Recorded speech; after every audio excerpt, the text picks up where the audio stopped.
What's up, everybody? We're the Hypes Watch, and we're ranging beyond the wall to do last night's episode, The Walking Dead. The day will come, a very, very tragic episode, something we've all been waiting for the whole summer. I want to go ahead and introduce the panel. We have a special guest, Moji. Introduce yourself.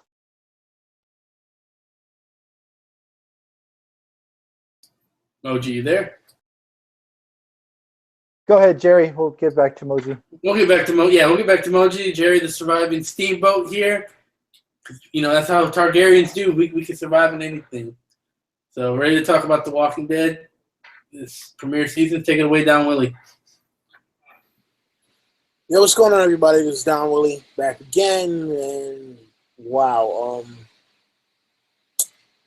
gonna beat the shit out of somebody tonight. Yeah, hold on. Go ahead and introduce yourself, Moji.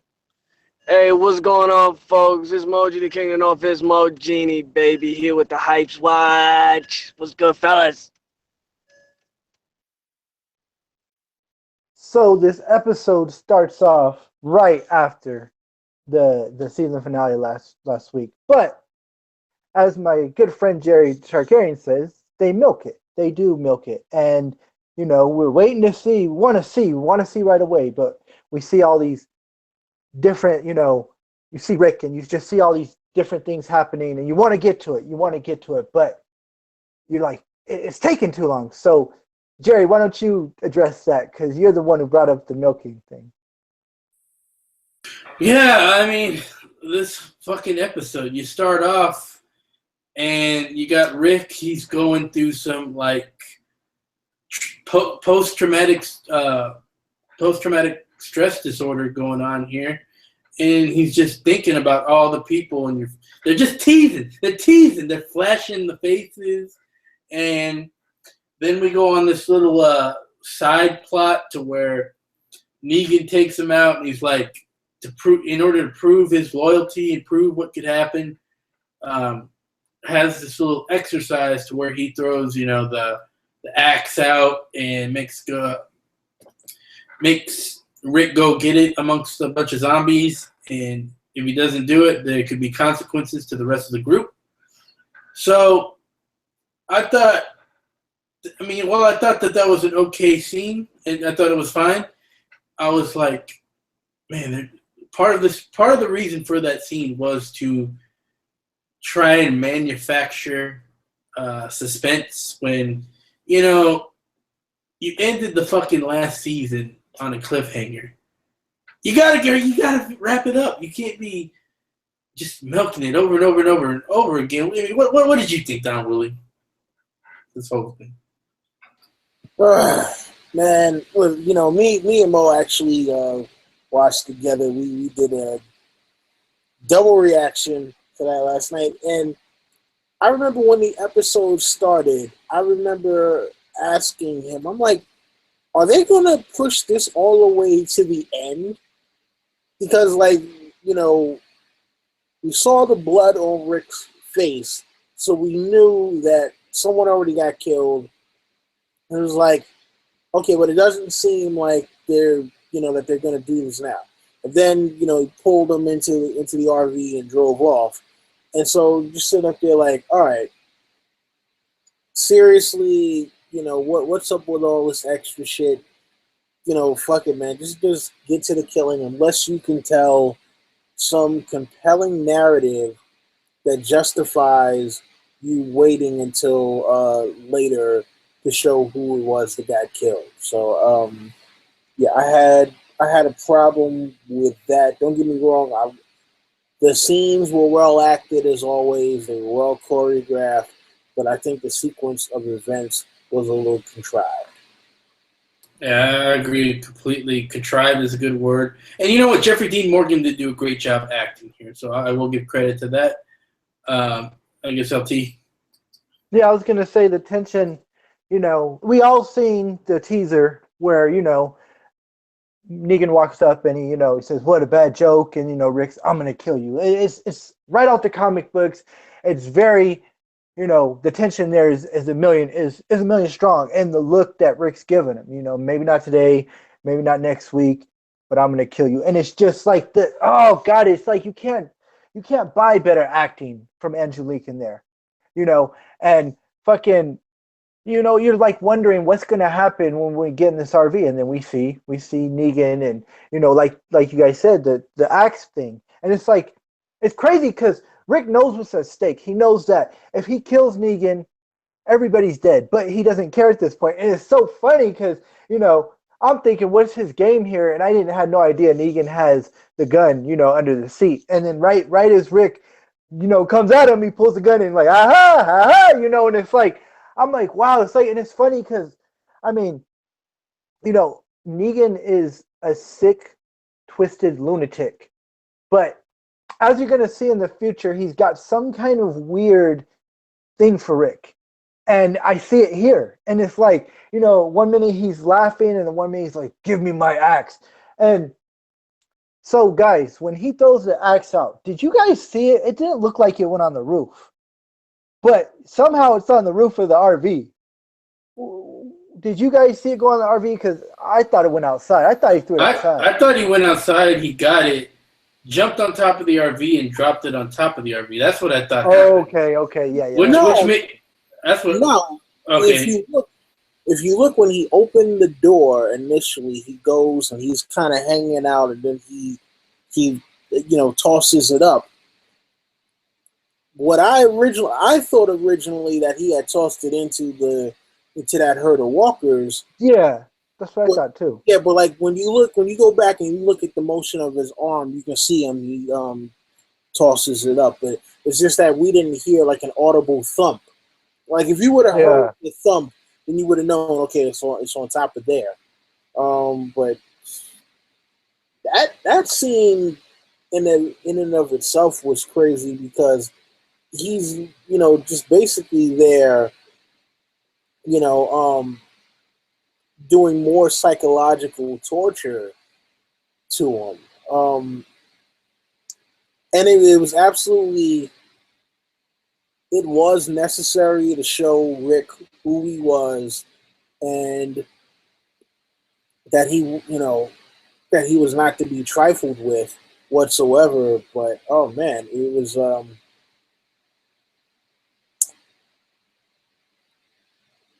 damn. Even after all of that, it was still he had that look, and we'll get to that later. But man, that was something to say the least.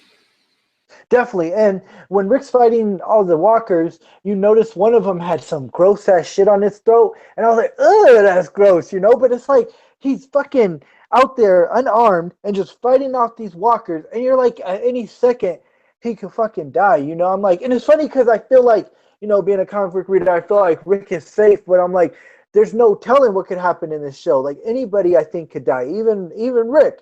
But I was scared for him here fighting all these walkers, man. And then especially when he gets up on the guy who's, tied up there. And, Negan comes to save the day, shooting all the walkers. And he has that sick look in his face like, aha, So, Jerry, what'd you think about Rick fighting all the walkers and then getting up on the one on the bridge and Negan saving him? I mean, talk about suspending. I mean, for a show that's about zombies, it generally plays it fairly realistic, but I think it broke a little bit of extending your suspension of disbelief here, because Rick was completely like the way as careless as Rick was being. We've seen characters die in the past being not even nearly as reckless as Rick was being around here. Like, even with the help of Negan coming around and having, complete accuracy with the semi-automatic, it was still like Rick should have got bit a few times, and I don't know. I just thought it was kind of like, okay, come on, this is getting to be a little bit ridiculous. Because there's times like T-Dog, getting bit in the back, and Dale, not even knowing that Walker's behind him. And it wasn't really careless. But yeah, a lot of people in this show have died from being cursed. I totally agree. Don Willie, your take on that scene, those two scenes? Um, it was pretty interesting because you had Negan who was trying to prove a point, by basically saying, "Look, you're going to do what I tell you to do," but at the same point, he's also mowing down the walkers because he's like, "Look, I don't want to kill you. Like he said, I want you to work for me, right?" So he was just doing whatever he could to to just mess with him, and that was the crazy thing. It was like, all right, well, this is my way of messing with you. And then, like, when he's shooting at him on the roof, like, hey, bring me back the damn axe. And Rick had, he jumped and had to hold on to the walker. I'm like, this isn't going to really end too well because you got the herd of walkers there, and he's holding on to one who's suspended by the neck. I'm like, that head is going to pop off. He's going to fall down into all those walkers, possibly break one of his legs, maybe, and also lose the axe. It's kind of surprising that Walker hasn't fell already. Well, we don't know how old that walker is because, I mean, remember when they hung the last guy was still alive. So, I mean, that's not the same guy. No. I thought it was. His face looked familiar. There were a few walkers in there that looked familiar, but remember, they used a lot of the same people as extras. So was this the same area? Remember last season where they're driving and the wood was on fire? Is that the same place? I don't think so. Okay. I mean, it might be. I have to check it out one more time, but I don't think it is. But it was just crazy. Like I said, the game he was playing with him, and then finally, after he finished chopping up a bunch of the walkers, he's trying to get into the RV. Yeah, the door was locked, and Negan is like finally lets him in, and then he takes the axe and buries it into the table again. And I was just like, man, like Negan is the definition of just absolutely ruthless, and I don't even know what more to say other than that. I got one comment. Was it me, or was that RV stronger than that RV's ever been throughout the series? Now, is this the same? Okay, I'm gonna go on a limb here, but I think I'm wrong here. This is not Dell's RV, right? This is a different RV. I thought it was Dale's, but I don't know. Is it? Okay, no. If anybody in the chat could confirm or know, because I thought it was Dell's too. They were in it last year, at the end, and this is the one they're driving. So if anybody in the chat knows if that's Dell's RV, let us know. I think that would be pretty crazy if it is. But I know they've had it for a few seasons, and I'm not sure. But yeah.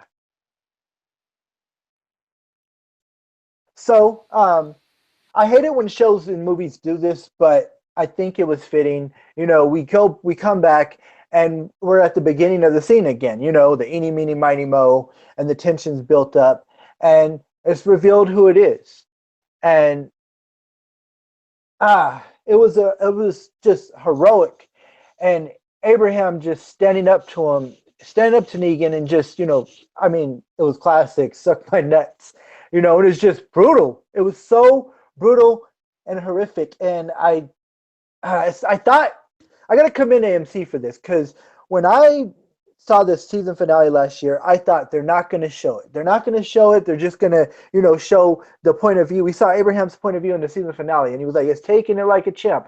I thought that's all they were going to do. When they showed it, I was like, whoa. I was lost for words. And let's hear your guys' thoughts on this. Yeah, I actually thought that they were gonna cop out on that one too, and not show the bludgeoning, and boy did they. And again, you can watch my reaction with Moji. Hopefully Moji is able to come back on here.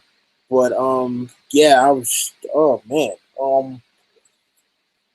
like that's kind of the stuff of nightmares, a little bit. I mean, and he disintegrated. He disintegrated Abraham's head. Like there wasn't a head left. There were barely even skull fragments left after he was finished. I was just like, oh, wow. I mean, I don't know if you want to talk if you want me to talk about the second one yet, or Let's we'll get to that. Let's just focus on this and yeah. Jerry. Thought it was pretty well done. The whole whack had to give him a good, heroic line. And then this one, it wasn't so much visual as it was audio. You heard that, that squishy. You could hear that the brains were being like just squished and squished and squished with every hit. So, I mean, I thought it was pretty well done from that angle, and yeah, it was. They framed it well, the parts you really can't show. They panned it to people crying, stuff like that. So yeah, I thought it was a good way of doing the death, even though they really milked it. I think it was about the 22-minute mark.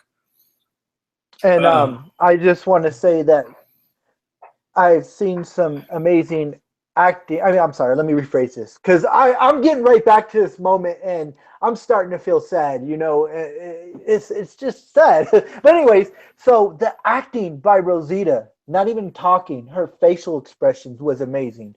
Just her she was horrified, and same thing for Sasha. These two had these feelings for Abraham, and you could just see it on their face, and it was just so. And then fucking Negan to sit there and look at Rick and all jolly, it just makes you want to just jump inside there and do something. And we find it out. LT, admit the thing that you wanted to do was you wanted to just jump inside and like hold and comfort Rosita. Just admit it. So no, I just think, and then even the other actors, just all great acting from facial expressions. It was well done and nailed. So we get back to, the little teaser, and we get something that I love this character. I love Daryl. He's a great actor, but what does Daryl do? He costs somebody's life. He fucking jumps in there, and I understand the frustration, but he's responsible, man. It just why, Daryl? I just don't understand. You can't win, And okay, so I'll tell you guys, when I was watching this, when Abraham got it, I thought Glenn was safe. I was like, nah, man, you know what? He's safe. It's only going to be Abraham. We're going to be fine. Glenn's going to... No. My mouth dropped to the fucking floor. I mean, I knew in the comics it was Glenn, but I thought he was safe. And I was lost for words. I mean, and then to me, Glenn's was a little bit more brutal. His face, it was like the comics. And that was the payoff there, his eye popping out. And then for him to sit there and say to Maggie, I'll find you, it just, oh my God, it was brutal, man. And it just, I'll let you guys take it. I guess I'll start here first. Yeah, in order to get two people in here, they had to have a character do something stupid, which was completely stupid by Daryl. I'll be interested to see in the future if there's going to be what kind of consequences within the group. Like, we know the consequences was, Glenn getting it. But I wonder if people like specifically Maggie will be holding resentment to Daryl for doing that. And I got to say, the beatdown of Glenn was, from a special effects wise, was done much better even than the Abraham one. You saw the eyes thing, you saw this. It was done extremely well, and I think it could be giving Game of Thrones a run for its money in the Emmy category with this. Just A+ on how they showed it, the eye popping out, everything. Same thing, same sound, same everything, but I think it's done even more brutal. And once I thought Glenn really needed to die because they had cheated his death already. and we all know he's a fan favorite. And it shows that they have balls to not cop out and stay true to what the story is about. Don Willie? Yeah, man. Daryl. I mean, like, I know that that's what they had to do in order to give us Glenn's death. And at first I was thinking, like, okay, like, because for a sec there, I'm like, damn, are they going to kill Daryl? And when he actually hit Glenn, I was like, fuck, okay, they're actually killing Glenn. And for a second, I was like, well, why are they killing Glenn? Other than keeping in line with the comics. But remember, Glenn was the first one to get up and actually rush at Negan. So I guess he was, if you want to say, he was kind of going in order of who set off that chain of events. Then, Glenn had to get it just off of the fact that Glenn was the first one to descend. But yeah, man, as far as special effects, brutal. I mean, shit, dude, when they show basically nothing but Glenn's eyeball and brain scattered all over the ground next to his body, and you see the hand, and the hand is still doing like this, twitching on the ground, I was like, whoa, like that right there was one of those things where you're just like, dude, yeah, talk about having a fucked up day. Um, uh, and then to think about it going back, because then he splashes the blood on Rick's face and all that, and he's talking all kinds of shit, and then it would have rolled back to the beginning of the actual episode after that. Man, that was just brutal. And you know what? I truly hope I hope that film isn't actually like an alternate universe. Like every time you put something in the film, it actually gets created for real in an alternate timeline.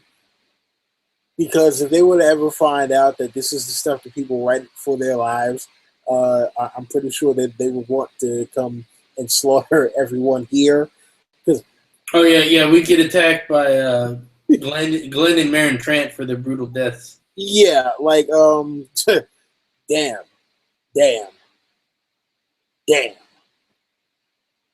Hashtag damn. So yeah, it rolls back to the beginning where Glenn's basically not Glenn. I'm sorry, Negan is basically gloating to Rick and so on. We could skip that because we've already talked about it. But anyways, yeah, there was a lot of reusing of stock footage in this. Yeah. So episode. All right, so fast forward after they get back. Rick and Negan get back from the RV, and Negan drags him out, and you see the group, and everybody's been there for a while. It's dawn. Negan saying it's almost dawn or whatever, and they walk out there, and everybody looks tired. Carl looks tired, and Rick still doesn't give Negan the satisfaction that he wants. He does not give him. You can see basically what I interpreted it as is it's hate. It's hate that Rick has from hate and not submission. And Negan wanted submission. So something happens that I didn't expect. Negan gets all his men and tells them to put guns up to their heads, and grabs fucking Carl, puts this thing on his arm, and says, he basically pulls somebody said Abraham in the Bible. He wanted Rick to cut his son's arm off, and Carl's like, just do it. I thought he was gonna cut it off. There was no way I thought he wasn't. Because for a lot of people don't know, in the books, Rick gets his hand chopped off by the governor, and when he was going to chop it off, I was thinking, are they going to make Carl the badass without a hand? But I was terrified. I thought it was going to happen, and I was just really happy when it got stopped because I didn't want nobody to get their hand chopped off. But this was an amazing scene, amazing acting by Andrew Lincoln. He just he should get an Emmy for this scene alone, just his amazing acting. What did you guys think about these whole scenes?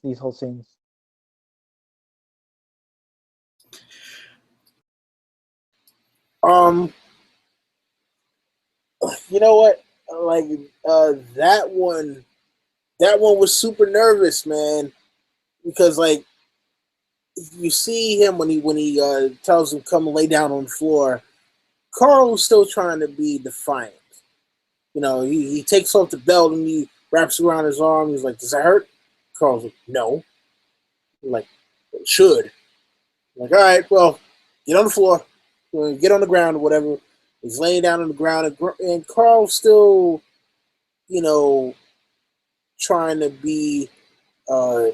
He's trying to be strong for Rick. Like you can tell, like he sees that Rick is done for right now. He sees it in Rick's face, and he's trying to put on the brave face, like we're gonna make it out of this one. And then when Negan, pulls up his sleeve and was like, "Hey, yeah, anybody got a pen?" When he said that, I was like, okay. Either he's gonna write something crazy to Mark Carl, and tell Rick something fucked up, like if that ink ever comes off, I'm gonna kill him or something like that, or it was gonna be draw a line, and this is where he's gonna get his hand chopped off. So when he first off he pulled out a magic marker. It wasn't even a pen; it was a magic marker. As soon as I saw him, draw the line, I was like, holy shit. And then he talked about, make sure to cut at a 45-degree angle. This way we have some skin to fold back. I was like, this dude is off the rails. Like goddamn, man. Like, what kind of shit are you doing? And everyone is pleading, like, please don't do it. We get it. We understand. And he was just like, no, look, he looked at me fucked up. I didn't like the look that he had in his face. He still has that look. So, I mean, if the only way for him to understand that I am not to be fucked with is for him to cut off his own son's arm, then that's what's going to happen. And, yeah, there was a second where I thought that he was actually going to do it. And then when Negan stops him, I was like, wow. Just, like, tense. Talk about, yeah, hashtag tense. I wanted to say too, yeah, thanks for reminding me, Donald. Yeah, Michonne, great acting too, when she's like, we understand, pleading, and it's like, yeah, Rick doesn't understand. But go ahead, take it away, Jerry. See, I thought Rick kind of did understand. One, as soon as they put the belt on him, I'm like, okay, they're going to cut off his hand, because one, I'd read that about Rick in the comic, so I thought, like, okay, this is what's going to happen. Two, it just made sense. Why else would you be tightening it up to stop the blood unless you're going to cut off his hand? So, but then, like, I like this scene, but at the same time, I was like, they just did this exact kind of scene a few minutes ago with, it's another getting Rick to submit scene. It's like reuse. It's like a filler almost. What it really made me do is it made me dislike the previous Rick scene, because I thought this one was far superior to the one where he was retrieving the axe. I thought they should have just cut that and just kept this one, because this one was really good. This, emotions were high. You really, you made comic book readers think that his arm really was going to go. Probably made a lot of TV watchers only make you think it's going to go. Tensions were high, much higher than the previous one. So I saw no point for two of these types of scenes, and I wish they would have cut out the previous one and just rolled with this one.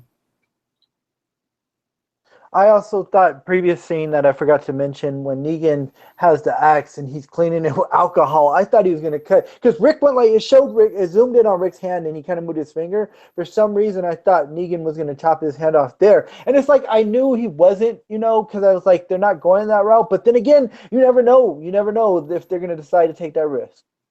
So after this crazy scene, Negan basically tells them that he's gonna give them a truck. And he leaves the truck, I believe, and the RV, and tells them, we're gonna be to Alexandria in a week for our offering.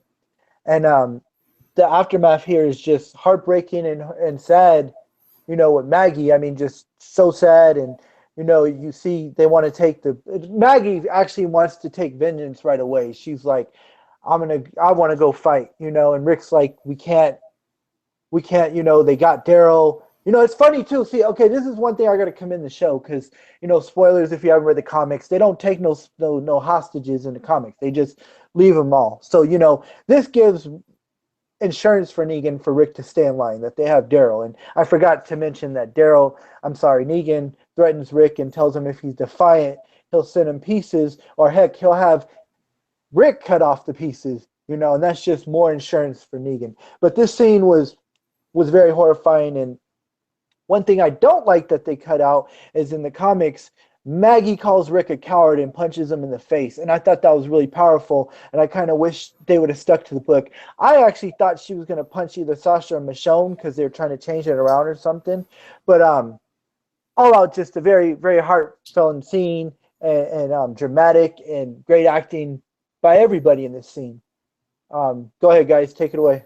I mean, I agree pretty much with most of what you were saying, and the only thing I thought really was kind of missing from the scene, I think Rick should have assured her that, we can't now, but he should have, what do you call it, focused on, he should have put more focus on the now, like we have to do our bidding, we have to wait our time, but someday. I think that's, other than that, I thought it was a pretty good scene. So, Don Willie. Yeah, man, that was. I'll be honest with you. When I first saw Maggie's reaction when she was like, "I can't have the rest of you out here right now. I gotta go and finish this." The first, I'm sort of like, what the fuck are you talking about? Because, like, first off, they took all your weapons. You're already probably miscarrying as it is. You really expect you're going to go on this solo mission and kill Negan. But then I thought about it, I'm like, maybe she meant just getting to the hilltop. I'm not exactly sure, but I was just like, I understand she's beyond grief-stricken right now. I mean, she just saw her husband, dismembered pretty much, and yeah, it's one of those things where, I mean, she's got to be broken. I don't know. And I don't know how you repair any of these people at this point. Because, I mean, even after what Rosita and Abraham had been through, with the way that he kind of left her, and then Sasha is right there. I'm surprised that those two didn't get into any sort of animosity. Yeah, and just like that, to have two people brutally murdered in front of you, and then a third person kidnapped and basically taken away to who knows where to be done, who knows what to, and you're just left there to try to pick up the pieces. I mean, I don't know what you could.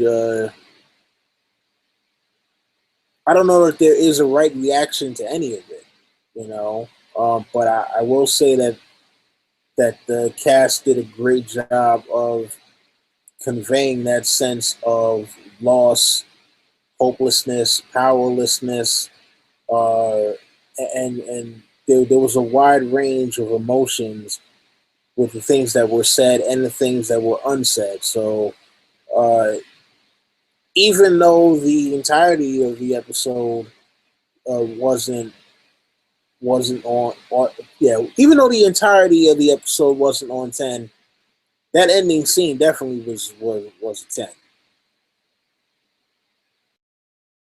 Yeah, did I leave anything out, fellas, or are we pretty much finished? No, we covered all the scenes. Yeah, so I'm gonna give my final thoughts and ratings, and then I'll pass it on to you guys.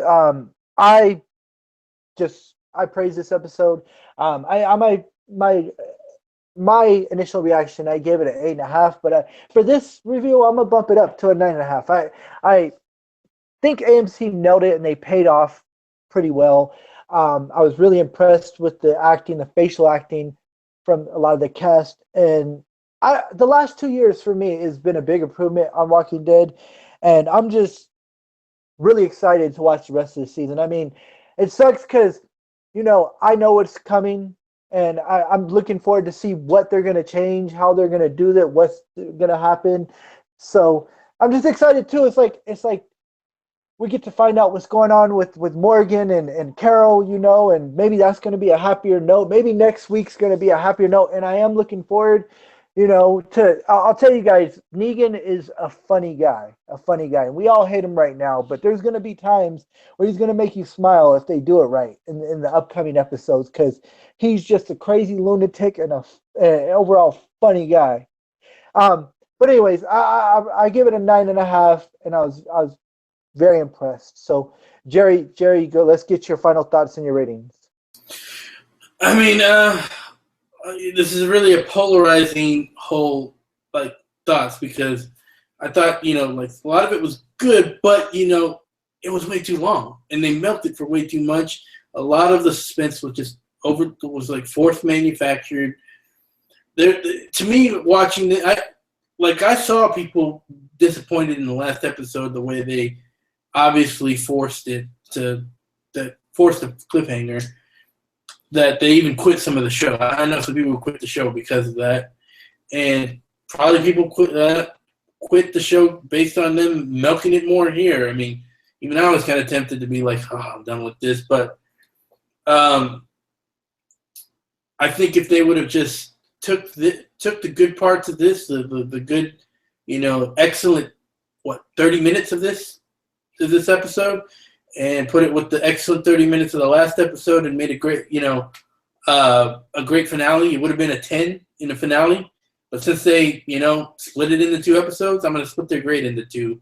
You get 2 5s instead of you take your 10 and you get 2 5s on that. So as far as although I am looking forward to the rest of it, I think we're done with this milking stuff. I think we'll get back on track, and looking forward to episode 2 and beyond. I want to say that's a fair rating from a fair man. Take it away, Don Willie. Final thoughts and ratings. So yeah, you know what? It wasn't a perfect episode by any stretch of the imagination, but there were some absolutely grandiose moments that lifted the episode to places that show why this is one of the most popular shows on television. But then there were other moments that it was kind of like, all right, you're looking real regular right now. So with that said, I mean, as far as an episode in and of itself, and also as a season opener, I am going to go with a 7 for this one.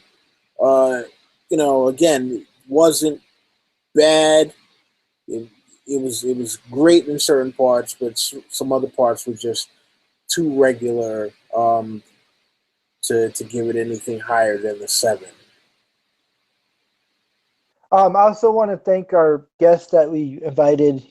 I think his phone died. He was at work. Shout out to Moji Osman, great friend of the watch. hopefully next time we do one of these, we can invite him.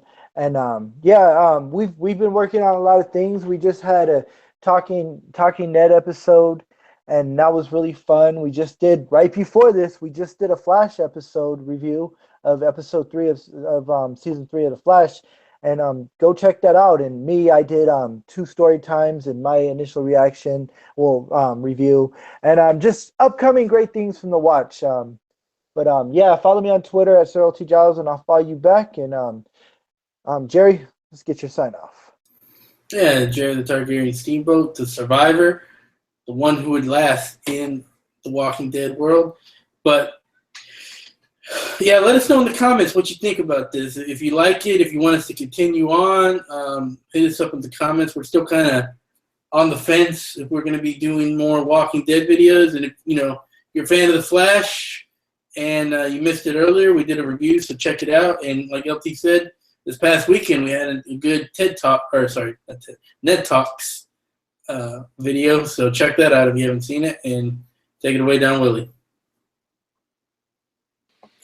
Yeah, listen, you already got I'm so screwed up from that beating, those 2 beatings from last night. My brain is scrambled and I can't even talk straight right now. But yeah, look, you guys already know where to find me. If I'm not here with the Hype Watch, I'm on my channel.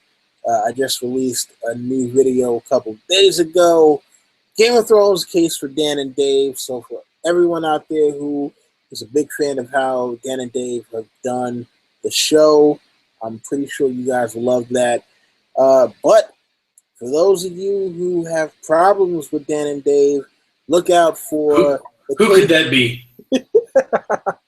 Look out for the case against Dan and Dave, and also make sure to check me out this Saturday. Me and Chairman of Eternity, and also Josh from Geeksiders, as we discuss in depth Luke Cage season 1. All right, and check us out next week here. You already know the deal. Rate, comment, subscribe, share, tell your friends, come back for more. And Rest in peace, Abraham and Glenn, and let's hope justice comes to the criminal Negan someday. yeah, for real. We're out of here, folks. Bye, everybody. Bye, everyone. I hope they would have kept Abe around to tell Dan and Dave to suck his nuts.